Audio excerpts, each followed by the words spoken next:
The birds are singing here. This is such a beautiful place. So, you're surrounded by the singing. And then he says, God's home is in the singing. So if you feel God is bharpur and not dur. Yeah, these are Guru Nanak's words. I had learned to play the flute, and from the flute I had learned to sing. So my singing style is very different from your normal classical singer who generally learns from a stringed instrument. So they learn from a sarangi or dilruba, and you learn the classical style. Love is the only color if love is related to oneness, and that's absolutely true. But I find that everything is beautiful because of the different colors. And when you have fear, you sing Rag Bhairo, Bhay Rav, Rakha ek hamara swami, Sagal kata ka antar jami, Bhaw nahi lage jaye aisi bhujiya. If you have fear, you sing, and that's in Rag Bhairo, because the protector is one. And after that shabad, you sing Bhairo and you sing those words, and you're out. You go from fear to fearlessness. Get colored in the color of those who inspire you. Welcome to the first episode of Returning to Love. This is Anika. What a beautiful, bright day it is today. We started Returning to Love in 2022 during COVID. There was a lot of fear energy around us. We wanted to create a safe space where people could come together, where people could express and share. We wanted to inspire people to respond from a place of love. You know, when love can become a primary operating way in our lives, that was the whole idea. One of the ways that we found that you can return to love is by celebrating your gifts. And what are our gifts? Gifts could be a natural ability or talent. It could be a business idea, acts of service, or an aha moment that defines your path, that tells you what do you want to do with your time and your resources. You know, gifts give us joy, it gives us meaning, and it gives us connection, which is so beautiful. It fills our life with purpose. Earlier this year, we had a big session on returning to love by celebrating our gifts. We invited a lot of people who shared their gifts through a performing act. It was so beautiful. All of them had a story to tell. There was so much joy in the environment. There was meaning and connection. And these people, we call them voices of love, were not the focus. The focus was the audience. Voices of love were only the enablers. They helped the audience in reflecting what their gift is. The energy in the room was so high that day. And that is where this idea of returning to love talks was born. We call it the RTL Talks. We want to take this idea to a bigger audience, and hence these series of podcasts. The whole idea of this podcast is to dive deep in the lives of the people we invite, to see what are their gifts, what were their challenges, and how do they respond from a space of love in their everyday lives. So today, we are going to uncover some of the magic with a very special guest who is with us all the way from California. We welcome here Shivpreet Singh.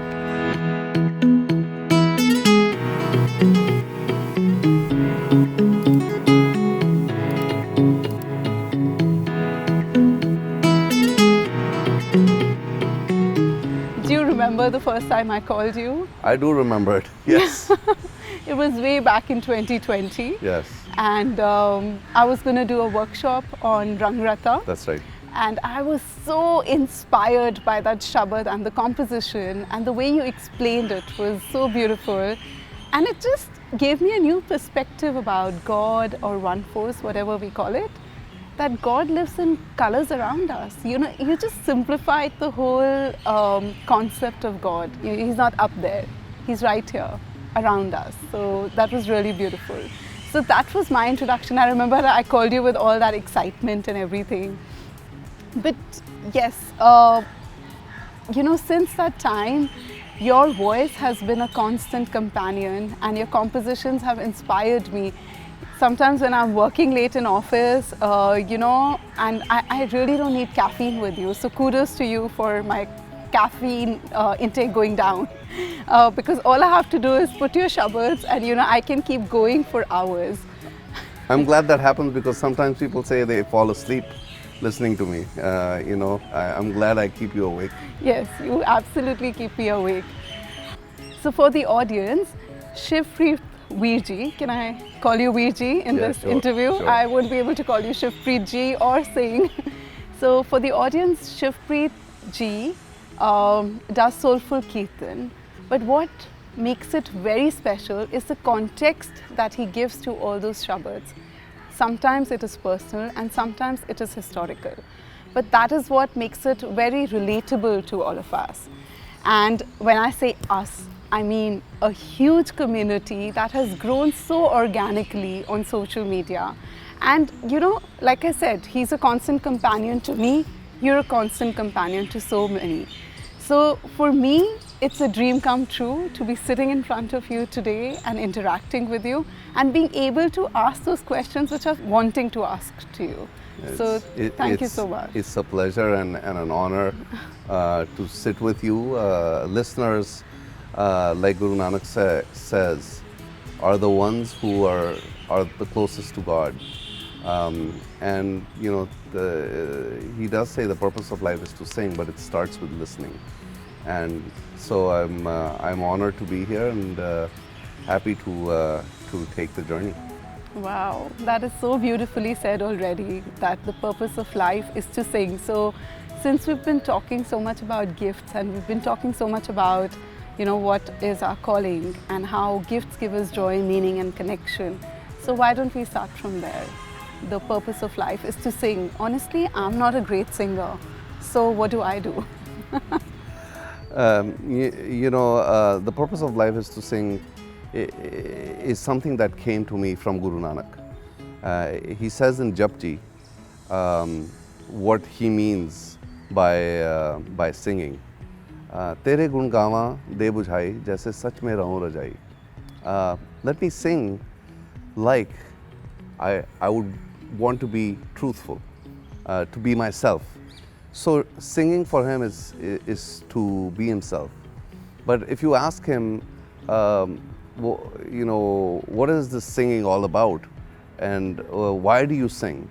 And he answers. He says in Japji that singing is the home of God, and the home of God is where? Gaave pavan pani besantar. He says it's not me singing.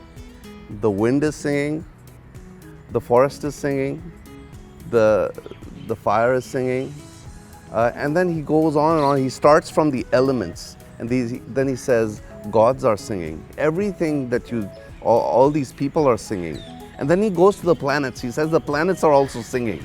Wow! So these planets are singing, and everything is singing. And in the end, he says, I am singing because I'm being myself. Everyone who bees themselves, everyone who is being themselves is singing. So the purpose of life is to sing. Sounds a little facetious. Sounds like, people find very important purposes in life. Life is so important, we gotta find the purpose. Yeah. And here is a little joke. Let's sing. He's made a little light of the whole singing, and that goes back to Sahaj, being yourself, being in the mode. And it's such an easy way to convey the message of life. I could be going into an elevator, and I did that when I was working in New York. I would go into an elevator and I would meet a stranger. And here's where Guru Arjan Dev Ji says, there is no stranger. So you say, hey, how are you doing? The purpose of life is to sing. And they look at you, and there are generally 2 or 3 responses. One of them is, okay. And some people think you're crazy, which is fine. And then the third most popular response is what you just said. I agree with you, but I don't have the voice. And generally I respond, you don't need a voice to sing, you need a heart. And the birds are singing here. This is such a beautiful place. So you're surrounded by the singing. And then he says, God's home is in the singing. So if you feel God is bharpur and not dur. Wow. God is bharpur and not dur. Yeah, yes. These are Guru Nanak's words. So yeah. I love it because I can, you can take his words and then they become yours. And people think I say the purpose of life is to sing, which is fine. But it's really Guru Nanak. But if I understand it correctly, then it is also like when you're in the rhythm of life, then you're singing, right? Absolutely. Yeah. Singing is the metaphor that all the Bhakti saints have used. Bhagavad Gita is Bhagavad Gita because Krishna is talking about God's singing. Bhagavad Gita, Bhagwan ke Geet. Rabindranath Tagore, when he writes his book, he calls it Geetanjali, the prayer of a song. And Walt Whitman writes a poetry, he says, I hear America singing. Why do all these amazing poets and philosophers come to this Tere Gun Gama? How do they all come to singing? It's because they've listened so intently and they've heard it. So I guess when you're listening so intently, you are singing as well, because you start hearing these sounds. Absolutely. And you start feeling the rhythm, you start seeing the magic, like there's like always singing something. Is a metaphor for any doing, and being is also something that you do, and then in the end you're saying, you know that it's not you. You think you're singing. You're not the singer. The singing is coming through you. That's the philosophy of singing. Right. So while we're at it, we're talking about the rhythm of life. We have this ritual that we've just started with, with the RTL Talks first episode, which is just to honor the nature where we are, to thank the trees. So can we just take a moment to go and say thank you to the tree, to touch it, just to be in that energy? Of course. Sounds lovely.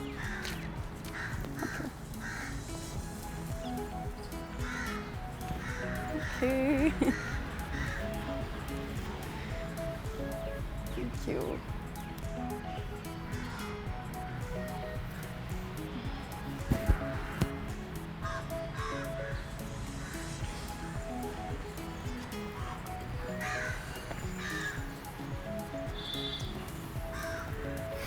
Wow, this was beautiful. Yeah. I guess when you connect with your environment, the conversations flow differently. So yeah, that was the whole idea of Balhari this Kudrat connection. Vasya, Tera Ant Na Jai Lakhya. Your end cannot be found, but if you can find them, it's in nature. Balhari Kudrat Vasya. Kudrat mein Balhari reh raha hai. Yeah, and all the answers are in nature. Yeah. Like every problem, every joy, everything in life, you can find the answers there. So yeah, it's beautiful. So tell me a little bit about, your early influences in life. So how easy or difficult it was to introduce this new genre, I would call it a new genre of shabads, and, the kind of things that you're doing. So could you share a little bit about that? Sure. When I was young, my Dadaji used to recite part every day, and every morning I would wake up listening to him do the Japji Sahib. But I want to tell you that we weren't, my parents were not really into it as much. So I would wake up and go into their room, and what was playing was the Bollywood music. So there was Lata Mangeshkar or whatever it was playing. That Dad loved music, Mom loved music, and so I grew up around music. And when he was growing up, it was a tough time because they had moved from Pakistan after partition. He hadn't had the chance to learn music, and he wanted me to learn music because I was really interested in music. He saw I was moved by the music. So he took me to Pandit Raghunath Prasanna ji's place, and that's where I started learning music. I was only 5, Wow. And I started learning music, and it was really learning music. Did you start with vocals or some specific instrument? Dad wanted me to learn the harmonium, and so we started with the harmonium, and then Didn't it feel a lot as a 5-year-old harmonium? you're just a kid. Everything is a play toy, Yeah, and that's true. I And a love big this play toy. This was a great. One of the cool things I've learned is when I was a 5-year-old, I would play music, and this is one crazy thing that I, as a 50-year-old, one can also do, right? You can still play. Well, my Dadaji is 91 years old, And he can still play. He wanted to learn piano. Yeah. And I took it to his room, and he was so excited with the keyboard and all of that. I know So what you're musicians saying, always stay young, yeah, because they're playing. Yeah, true that. So I started learning harmonium. The dad also got a bhai sahab from a local gurdwara to come and teach me 8 or 9 shabads, but they found that I had a very good ear, so I could pick up melodies very fast, and even at 7 or 8, I could listen to something and play it right away, which was unusual. I had that gift that I had a really good ear, and I could do that. My guru was famous for bansuri, so that's the instrument I learned from initially. So my vocal journey took some time. When I was 15, I did my first concert. It was a bansuri concert. Oh, really? And Wow. it was me and Pandit Rajinder Prasanna, who's amazing flautist. He's one of the best flautists right now. And Rashid Khan Sab, he was the third act. So I was really a flautist. And when we moved to the US, when I was 15, we moved to the US. I loved Jagjit Singh. So I used to listen to all his CDs and cassettes, and they used to be tapes. So I had a bunch of CDs then, which I took to the US with me. And those days, there was no internet, in the early 90s. So the music came from CDs, right? Or true. whatever. I remember that phase. I had a great CD collection I had as a well. great CD collection. So I had all this Jagjit Singh stuff that I started learning music from. I loved how he pronounced things and how he sang things. And I learned from Lata Mangeshkar, her style of pronouncing everything very clearly and still being still holding on to the rags, but being very clear on the words. And then I learned the murkis and styles from Jagjit Singh. But I realized 5 or 6 years earlier, when my guru's grandson was visiting me, and we're part of the Guru Gharana now, so I hang out with the family all the time, Prasanna ji's family. So he was visiting me, and he told me something. He said, "Bhaiya, आपके साथ बजाने में बहुत आसानी होती है. It's very easy to play with you because आपकी जो सारी मुर्की हैं वो तो बांसुरी वाली मुर्की हैं." So I understood what I had done was I had learned to play the flute, and from the flute I had learned to sing. So my singing style is very different from your normal classical singer who generally learns from a stringed instrument. So they learn from a sarangi or dilruba, and you learn the classical style. So I've learned from listening to Jagjit Singh Lata and bansuri and kind of practicing it by myself. So it's a slightly different style.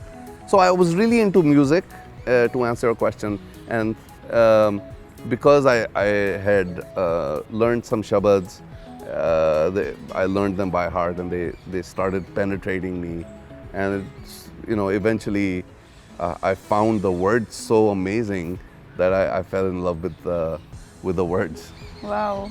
The key words that I picked up one was listening. So a lot of things happened for you from there. And second is penetrating. When it penetrates inside of you, then things flow through you. So that's very special. Yeah. Again, what you're saying is, and I keep, going back to where all of this comes from, and it all starts from the Guru. And Guru Nanak says, "Gaviye, suniye, man rakhiye bhao." If you really want to sing, and you want to learn to sing from the master, from Guru Nanak, he says there are the 3 steps. Gaviye, sing. That's a technical aspect. That's the body of the singing. Right. Suniye, that's the sort of the mind of the singing, because you have to understand, right? Suniye is the mind of the singing, and man rakhiye bhav. Bhav is the emotion. That's the soul of the singing. So you have to have the mind, body and soul of singing, which is gaviye, suniye, man rakhiye bhav. That's very interesting, because normally you would say listen, then sing, and then know the emotion. But it's the other way around. So when you're singing, so it's kind of like a simultaneous thing as well. Yeah, it's you're really listening, but you're also allowing to let that whatever you're singing penetrate also. That's what listening also is, not like listening to the sound inside, like the inner voice inside of you, or just being present, I guess. Yeah. Guru Nanak also says, Akhan aukha sacha nao. This whole thing is very simple to say. Yeah. Gaviye, suniye, man rakhiye bhav. Yeah. But to actually practice that is very tough. Aukha, very, very tough. Because you try doing that sometimes. Sing and at the same time listen to yourself singing. It's very hard. So one easy way I found, and I tell people this is the way you can do it. You can sing, record yourself, and then listen as a practice. But then eventually what comes to you is, when you're singing, you're thinking of so many things. You're thinking, what am I singing? What is the note? What is the word? What are people doing? What are people thinking? What am I thinking? There's so many distractions, and then you have to focus on the singing. You hardly get to the mind of the singing, which is the listening. It's very hard to listen at the same time as sing. That the bhav is, that's a whole nother level. So it's a really tough exercise, but it comes with sahaj. You can't force it. Right. Yes. So I think, like you said, sahaj. So ikyumkar, when you are in oneness, when you are in your centeredness, that is also kind of the base to everything else in life. And I see you practicing a lot of that oneness in your life. Whether it is with the kind of collaborations that you've been doing, that for me is inclusivity, and every aspect of your life, and also being so tuned into what the listeners would be listening when they listen to you, and giving the context to all the shabads. Like sometimes, I remember during COVID also, some of the introductions, I think Tera Sadra, just making people so present to the times of today, not taking that aspect away, connecting spirituality with what was happening around. So that for me is oneness. But how do you, in your words, how do you practice oneness in everyday life? And is this something that you consciously do, like bring out this message of oneness through your music? It's a lot of questioning.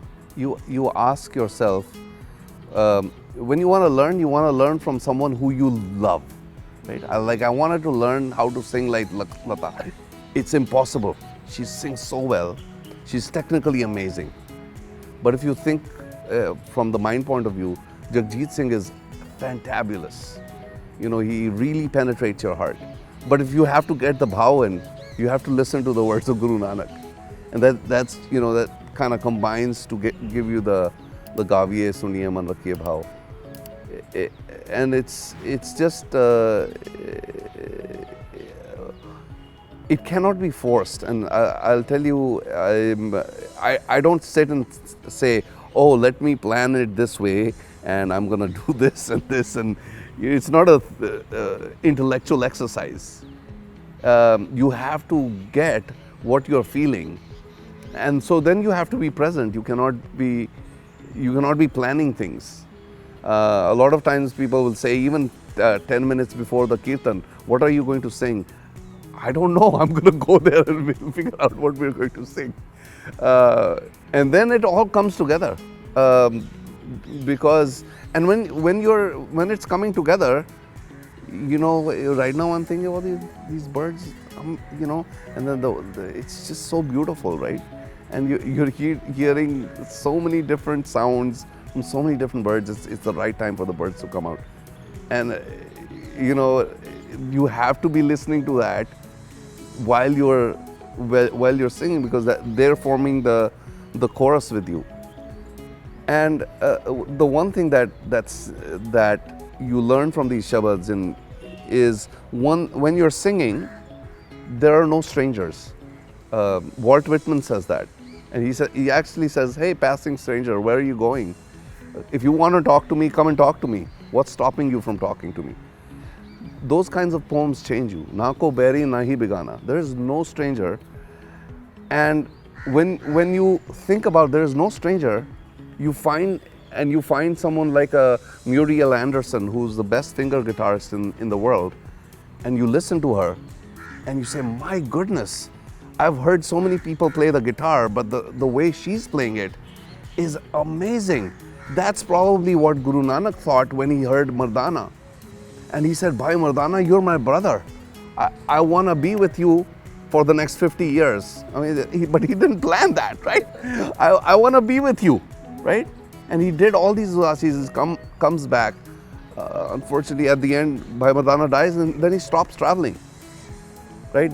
So when you hear divinity in someone's playing, I listen to Rajesh Vaidya playing the veena, and it's just, you've heard so many different people play veena, but he's made it electronic, and he's added some things to it that just make it out of the world. And when I hear that, I say, this is, Guru Nanak would listen to this and say, "Wow, I want to sing with this kind of a instrument," right? So when something gives you vismad, and this is what he talks about, this wonder, this is a wonder. Wow, oh my goodness, this is happening in front of my ears, in front of my eyes. He said, "Yes, I want to be part of this." And then you have the courage. Otherwise you'd be fearful. These are amazing people who are they're the best at what they're doing. But you have the courage to go to them and say, I'm a singer, I'd love for you to play with me. And it's strange for them too, because they've never played with Gurbani. Yeah. They're like, what is Gurbani? But it comes, I think 9 out of 10 times when I've asked someone to do it, they've said yes. Because it's very organic. It fits really well. So we were talking about oneness, that what does it mean to you and how do you practice in everyday life? And what I've kind of gathered from what you said, could I say that oneness for you is when you're in Vismad, when you're in wonder, and when you're present to life? Because that's what it seems to me hearing you. Do you want to add to that? No, that's absolutely true. That you think about who you are, and you think you're this body and this mind, but that's not true.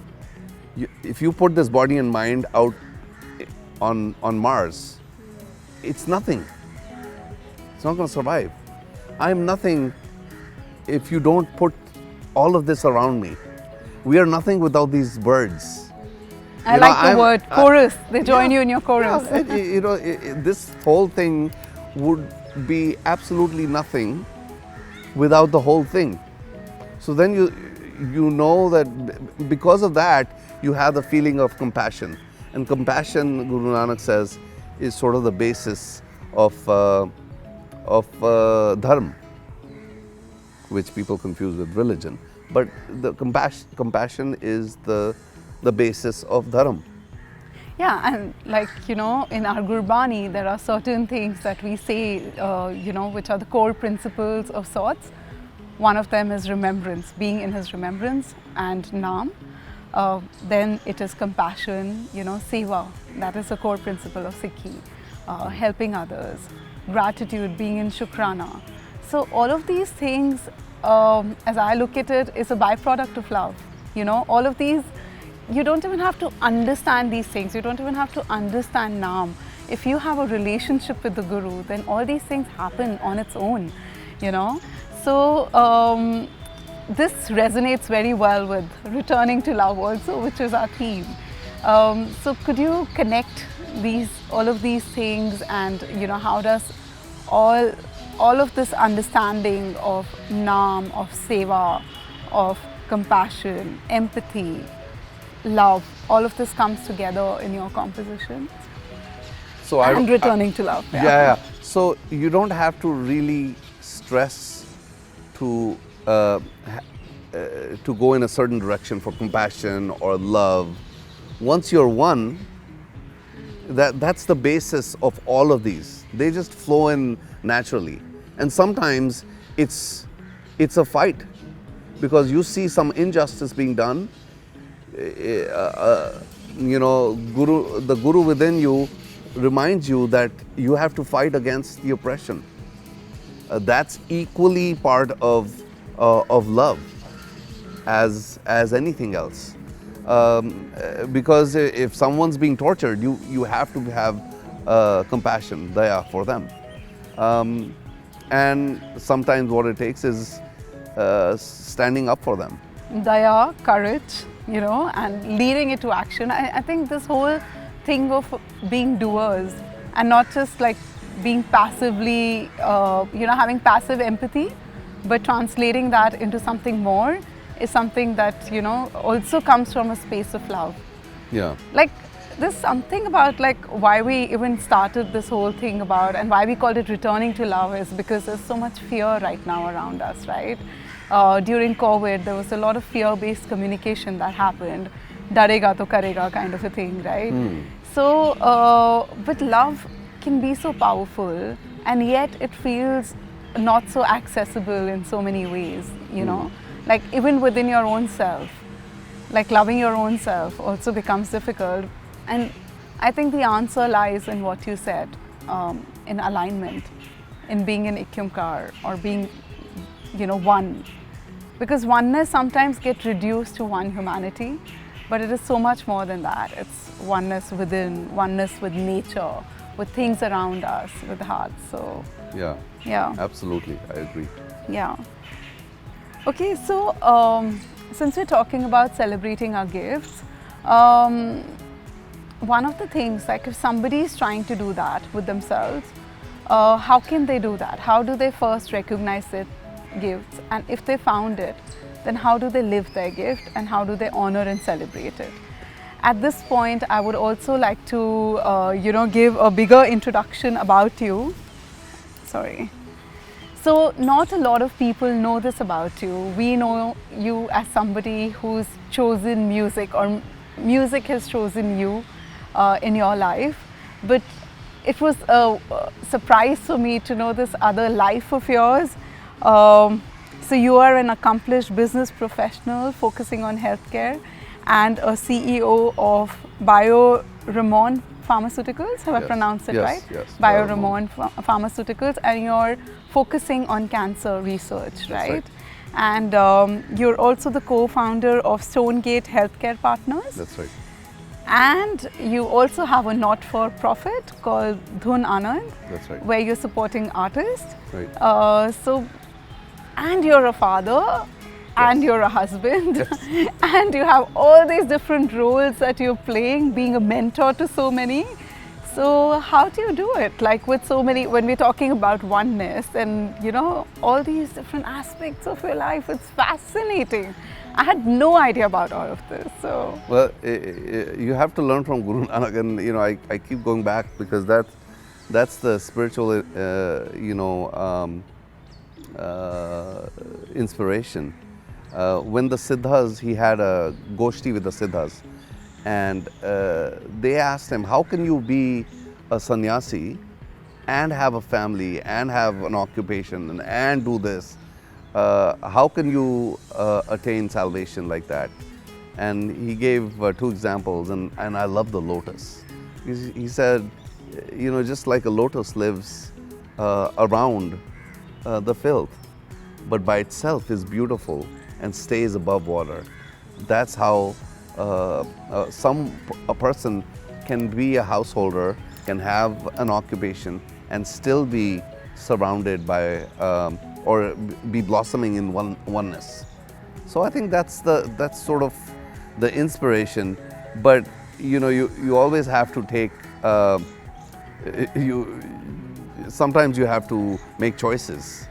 And for me, what I've done is for the past 10 or 15 years, I said, this music and the spirituality is sort of part of something that I need to do. I love doing it. And I told myself maybe 12 years, 11 years ago that every month I will at least finish one shabad, different rag, different composition. I'll try to do that because that gives me so much inner peace. While I was, raising my kids, running the businesses, and so that's what I've done. Really, that's why it's taken me a long time, but I've been somewhat consistent. I have recorded about as many shabads as there are months in the past 11 years. Wow. So it's just a consistency, which Guru Gobind Singh Ji calls name. It's niyam, name. And nit name is the everyday niyam, right? So you just have to be disciplined to have the bliss while you are doing whatever the world needs you to do. Yeah.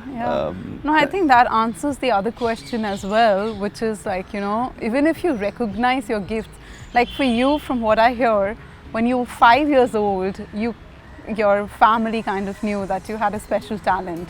And yet, you're 50 now, it's taken so many years of practice and discipline for you to get where you are. So discipline is the key, to be able to live and celebrate your gifts, That's part of the answer. The discipline comes after the recognition of your love. You have to recognize what you love.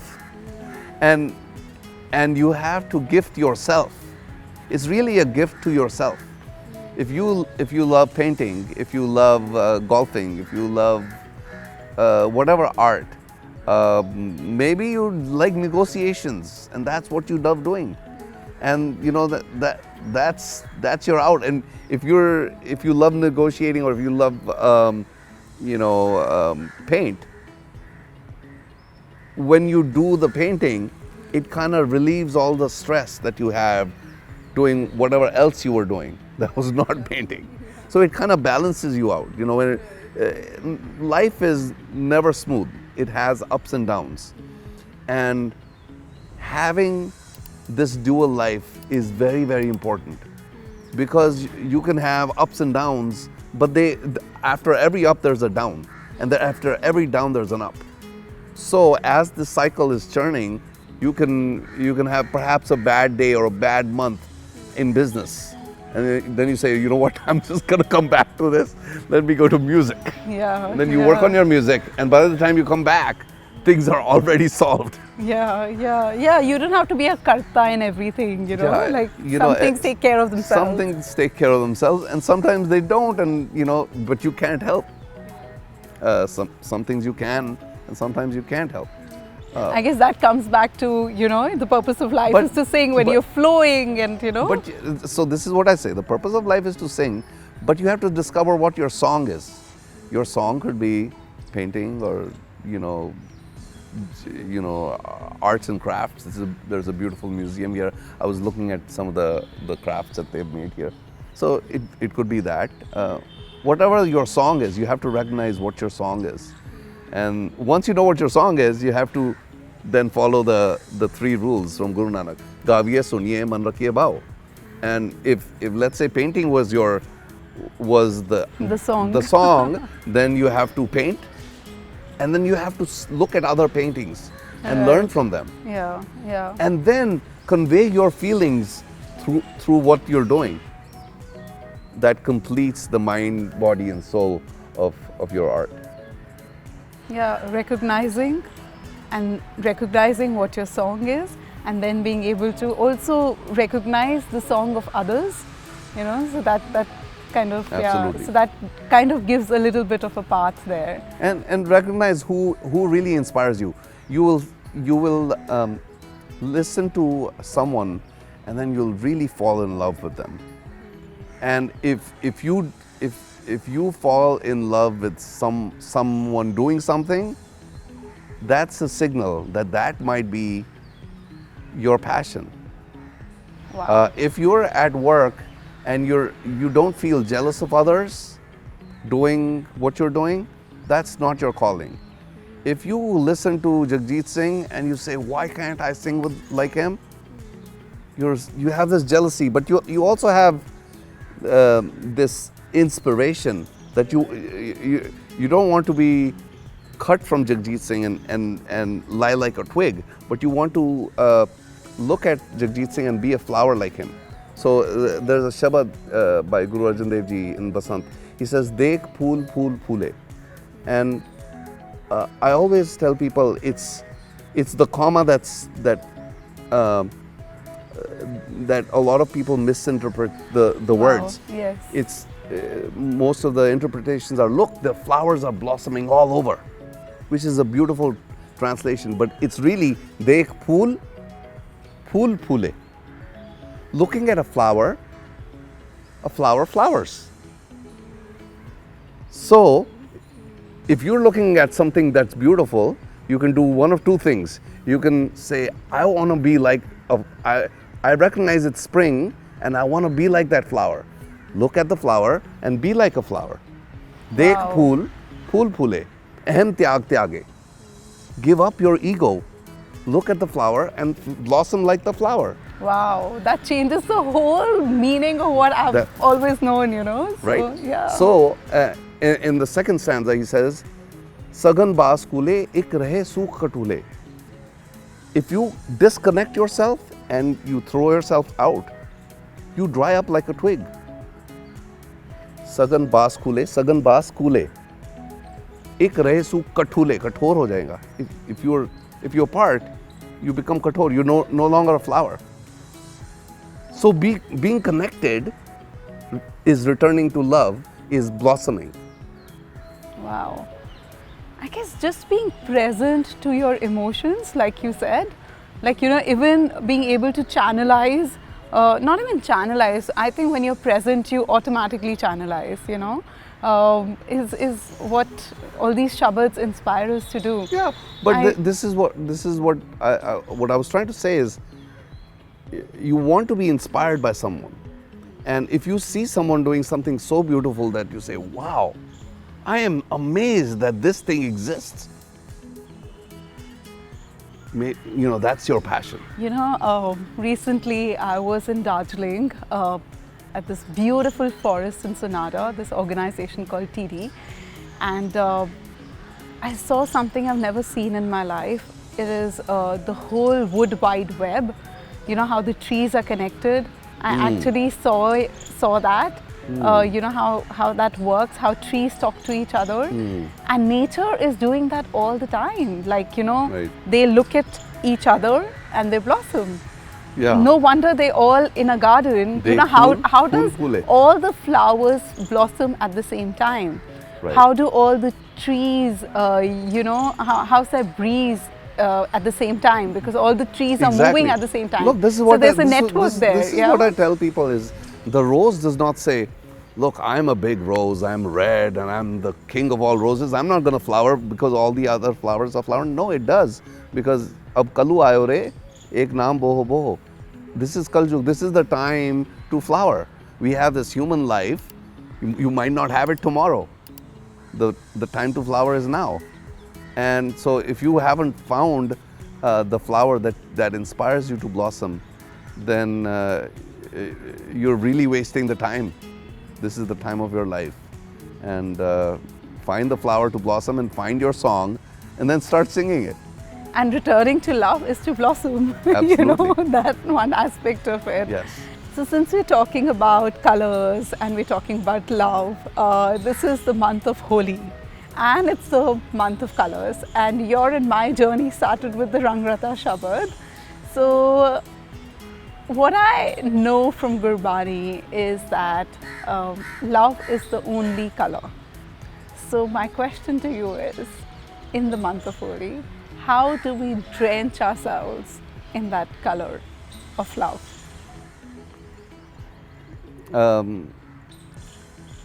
Love is the only color if love is related to oneness, and that's absolutely true.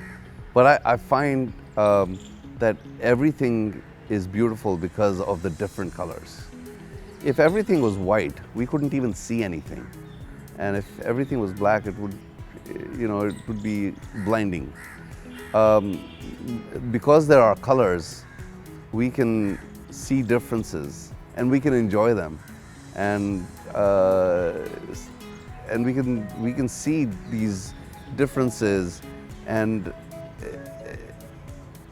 make different combinations, because the different colors can be combined in different ways. You can combine, and that metaphor works in so many different ways. You can have a kirtan done with just voice, or with a voice and harmonium and tabla, or have string instruments, or a fusion music, right? So, I was talking about colors of music, right? But the colors could be of anything. It could be the colors of the words, could be colors of the flowers, and these colors, what they do is they make everything different. I generally say that rag, the word rag comes from rang. So there are different color to the answer. So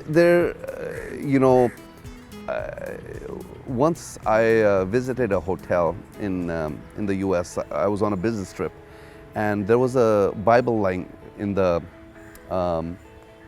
pocket of one of or in the drawers on one of the side tables, and I got it out, and the Bible in the front, it said, if if you're sad, go read this section.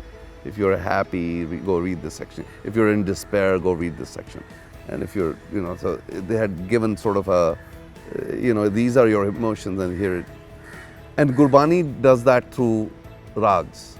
And those are the colors, We do not have one emotion.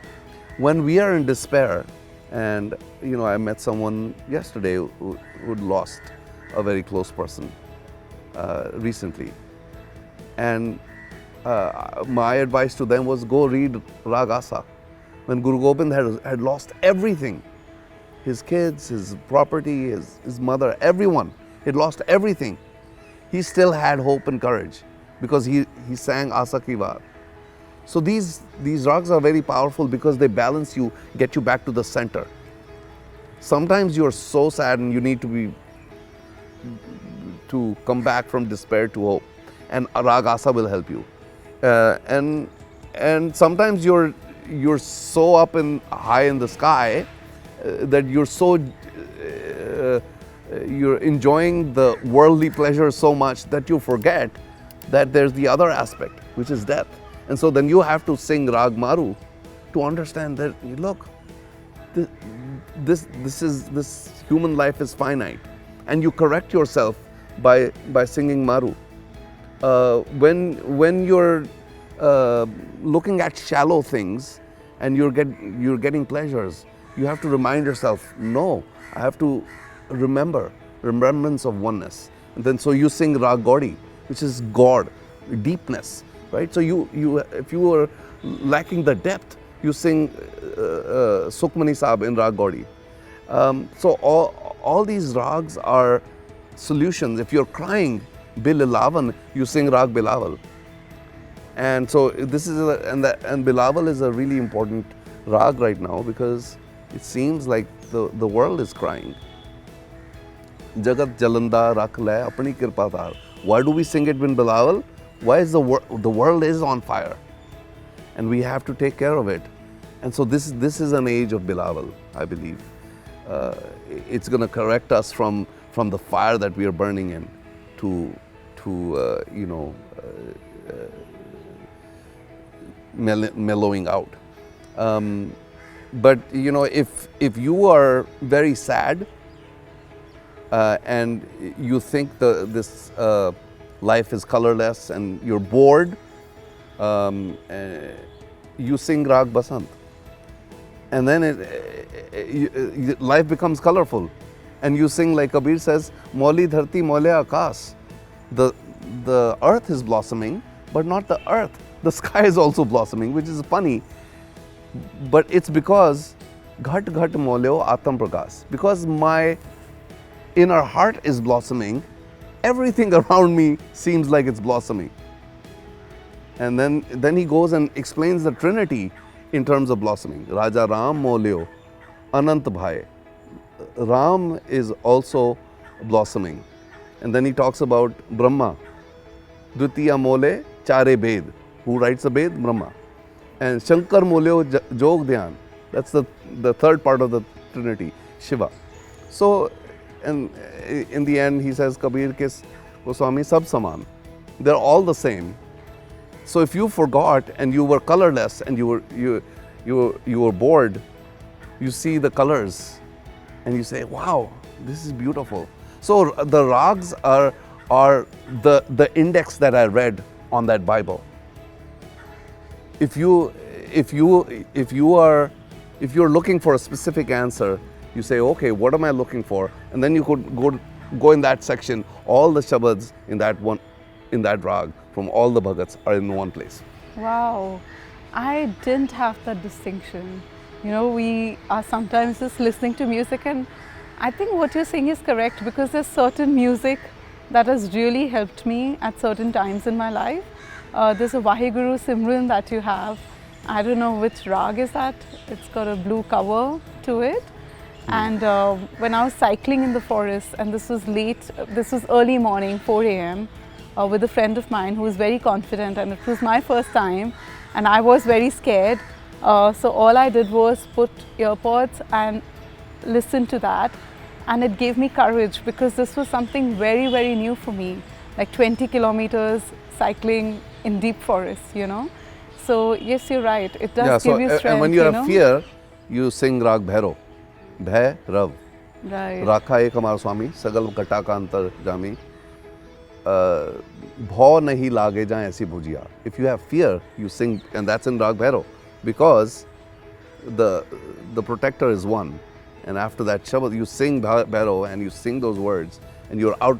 You go from fear to fearlessness, from bhaw to nirbhay. So I think from the time of Guru Nanak till now, things may have changed a lot on the outside, but the emotions have been the same. You know, in fact, Guru Nanak says, it's the same sun and the stars and the same everything. So things have really not changed in that sense, you know. Exactly. So your message for Holi is around, you know, being more in tune with all these different emotions, and, you know, finding ways to connect. Like, what would be your message in this month of Holi around colors? Bringing you back to that. I hate having a message, because then I'm preaching. I don't have a message. I know that the purpose of life is to sing for me, and we celebrate Holi by servicing the saints. Holi Kini Sant Sev. So if you want to be colorful, you get colored in the color of the ones that you think are glowing. Wow. So Holi Kini Sant Sev. If you find someone who is inspirationally doing amazing work, good work that you love, serve them. And by serving them, it might mean do what they're doing, do what they're inspiring you to do. And that's really holy. Get colored in the color of those who inspire you. Wow, that's beautiful. Thank you. And the last part is a fun part. We should have some fun. Absolutely. If Guru Nanak was having fun, we were having fun. In the worldly sense now, you know, with those, yeah, you know what I mean. Yes. So I see you as a storyteller. Okay. You know, I see that storytelling is a big part of you know, with the shabads, the kind of stories you tell. Like I said, it could be personal or it could be historical. And in this conversation, one thing that I have learned about you is, I'm sure when you're in places and you see something or when you feel something, there's an automatic shabad that comes inside of you. So here what we're going to do is, I'm going to give you certain situations or stanza or poetry, and we'll have you to either share a shabad or sing a shabad as you like, you know. Okay. So let's do this. Let's Okay. have fun with this. So the first situation is, I am walking through autumn on a path hidden by drifts of kaleidoscopic leaves. I am reminded of the Robert Forrest poem, Nothing Gold Can Stay. And it's beautiful, the sun coming right now on my face. So yes, I feel connected with this poem right now in that sense as well. So it goes, nature's first green is gold, her hardest hue to hold. Her early leaves a flower, but only so an hour. Then leaf subsides to leaf. So Eden sank to grief. So dawn goes down today. Nothing gold can stay. Nothing gold can stay. I'm reminded of Rag Maru because it's a rag of gold color. This sunset, and Guru Tegh Bahadur sings. कहा करूँ रे माई अब मैं कहा करूँ रे माई सगल जन्म पिखयन सो खोया सिमर्यो नाही कन्हाई अब मैं कहा करूँ रे माई अब मैं कहा करूँ रे माँ सगल जन्म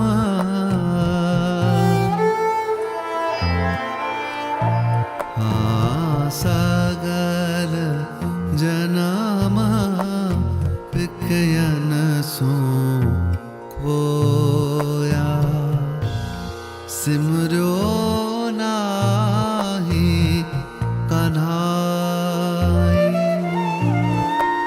So a reminder that life is short, and you know, the sun is setting.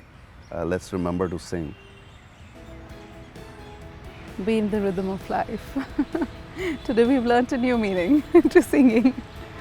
Okay, the second situation is, it is springtime, and seeing the flowers bloom, my heart is happy, and I'm humming the song.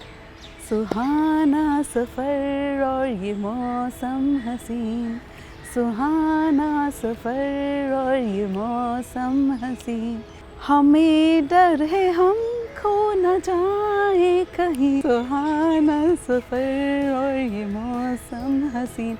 And I really like the next line, which is, ये कौन हंसता है फूलों में छुपकर, बाहर बेचैन है किसकी धुन पर. You know, so those lines are also very special. So yeah, and I'm reminded of Dilip Kumar. Have you seen the video? It's a black and white video. And the way he's looking at everything, and the way he just looks at the flower and bees, like, you know, ये कौन हंसता हुआ चेहरा है इन फूलों में छुपकर. You know, he's like looking at the flower with so much awe and vismad and wonder, you know. So what is this? So, because there's a question there, let me tell you a couplet from Guru Nanak. He says, Kaya komal phul gun Nanak gupasma Ini phuli ro kare अवर कचुनिया डाल काया कोमल फुलगुण Nanak उपस्माल. I want to have a flower as an offering to the Almighty. And I want the flowers to be komal, kaya komal, phul gun. But what I've done is I've made my body the branches of which I'm plucking the flowers. And then he says, these are the flowers my love loves. Any phuli ro kare. These are the flowers that my love loves. Avar kya chuniye dal. What other branch can I pluck flowers from? It's the flowers of your virtues that you pluck. And then when the actor looks at the flower and says, who is this? He is reflecting upon, this is me. You know, I could be this beautiful flower. I need to be doing compassionate deeds like the flower does, gives up its life so future generations can live. To be inspired by the flower, to be the flower. Wow, wow. Beautiful. I love that. Okay, so our third situation is, it is night time. I look at the starry night and I'm reminded of the Van Gogh painting, The Starry Nights, and the song that Don McLeod wrote, Starry, Starry Nights, actually called Vincent, but changed to the Starry, Starry Nights because, yeah, more popular with that. And I recently attended this beautiful exhibition of Van Gogh in Delhi, like a 3D experience, where I learned about his life, that he was not crazy and he had an illness. So when I look at the Starry Night, you know, it reminded me of that. So the song, I find myself singing the song, Starry, Starry Night, paint your palette blue and grey, look out on a summer's day, with eyes that know the darkness in my soul. So, if Guru Nanak was looking at a starry night and those beautiful stars, what is the shabad that you think would come to him? What words would come to him? You look at, you know, the night is dark, but the stars are brightening it up. There's a ghazal that says, ज़ुल्मते शब को सितारों से सवारा हमने, इतनी रातों को तुम्हें उठ के पुकारा हमने. So the shabad that comes to mind is the one that gives us hope. So it's in Ragas. And Guru Arjan Dev Ji sings, Bhinni rainadiye chamkan tare, jage sant jana mere Ram pyare. He says, the world is sleeping and it's dark, but guess who is there? And it's so beautiful. There's there's dewdrops on the leaves, and the stars are shining on the dewdrops. And it's so beautiful. It's so unfortunate that everyone is sleeping. It's a metaphor for life. We're not appreciating the beauty. We're sleeping on the beauty. But he says, no, it's not. Everyone is not sleeping. Jage sant jana, mere Ram pyare. The ones who are in love with Ram, with the essence of oneness in everyone, are awake and they see the beauty. They're awake to see the stars of the night. Wow. You know, I'm doing this course from the University of Honolulu on evaluation, and only last week Manu and Sanjeev, you know, in the class, they shared about this beautiful phrase in Hawaiian language. I guess, you know, all the different cultures recognize this. I don't remember the phrase, but the meaning was, love is the practice of being awake. Exactly what you're saying. And I'm also reminded of Shobha Mudgal's song, which is, Main suti rahiya, main kyun suti rahiya, amrit vele main kyun suti rahiya, you know. So that's also like, you know, so it's, I feel like everybody who's on that path comes to the similar conclusions, you know. So it's about allowing yourself to have those experiences of experiencing life so deeply that, you know, you're like, okay, yeah, I know what it's like, you know. So, yeah, Tagore writes about night like this. Emily Dickinson writes about night like this. Walt Whitman does it. Guru Nanak has Bhinadi Ran Bhali Dinas Suhai Ram. So you know this is the night becomes a metaphor for darkness, but they all love it. Like, wow, there's even in the night they find beauty. Tera kiya meetha lage. Yeah. Yeah, I love the night and the day and the sunshine. So the fourth situation is I'm in love, and I find myself humming the song. I'm on the top of the world looking down on creation, and the only explanation I can find is the love that I found ever since you've been around. Your love has put me on the top of the world. So that emotion, like, you know, when you see somebody who's so in love with life, and you see it on your face, you feel it in their energy, when you're around them, you just find yourself smiling. Yeah. So what shabad comes to mind? One day I was with traveling, that? and then all these stories come from when I'm traveling. And right next to me was a woman sitting, and she was so happy. And I asked her, "How are you doing?" And she's like, "Oh, I'm getting married to the love of my life." She was glowing. She was, you know. And I was reminded. And when you said this, I was reminded of the same shabad. And Kabir talks about his wedding to the super soul. And I figured how deep that shabad was. Gaon gaon ri dulhani mangal chara, mere grihe aaye raja ram batara. My love has come home. I'm at the top of the world. It's, you know, and now I'm singing. I can't help it. I am singing. गाँव गाँव रे दुल्हनी मंगल चारा, मेरे गृह आए राजा राम भतारा. Beautiful, beautiful. And the last situation, which is like I'm distressed, I'm feeling lost, I need clarity, I need guidance. So what shabad comes to mind with that? I don't even have a song for that. You know, Guru Arjan Dev's Tati Vaon na lag gayi, Par Brahm Sarnai. When you have the trust that God always surrounds you, and you're really one with nature, with the oneness with God,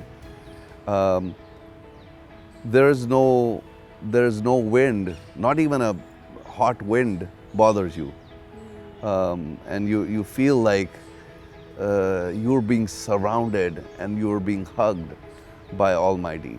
That feeling of nothing can happen to me. ताती वाव न लग गई, पार ब्रह्म शरणाई. ताती वाव न लग गई, पार ब्रह्म शरणाई.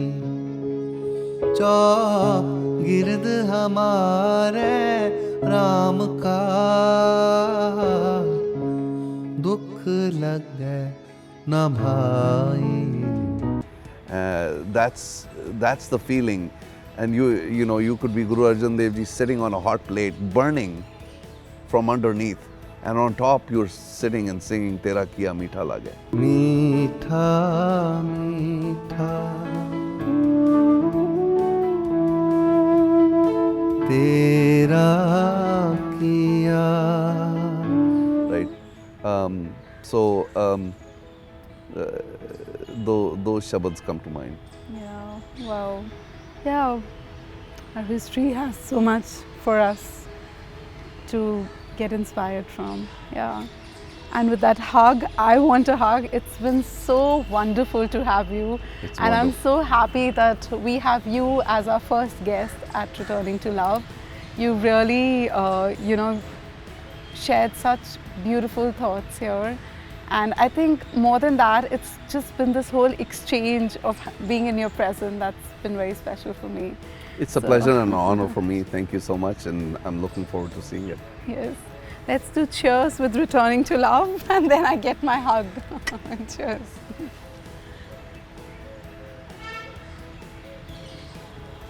Thank you. I want a hug from you. Hey.